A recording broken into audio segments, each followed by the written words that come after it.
Kuna siku nilipokuwa kitandani nimelala bwana, nikaota ndoto ni nzuri, nikashangaa naingia kwenye mazingira tofauti. Hapo nilipokuwa kulikuwa kuna mtu mrefu ana domo refu kama domo zege. Bwana akaniambia, nope, watu wenye madimpo hao miaka kishafikisha miaka 20 watatafutwa na Freemason. Mtu mwenye madimpo kama mtu mwenye madimpo kama upo karibu na miaka 20, mwambie bado wanasubiria anone. Kama ni mnene wanasubiria apata akili. Motherfucker. Bwana, je, kama mwenye afya kama yangu itakuwaje?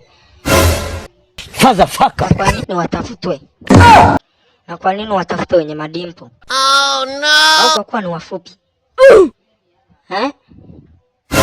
Au kwa kuwa hajui kutoa?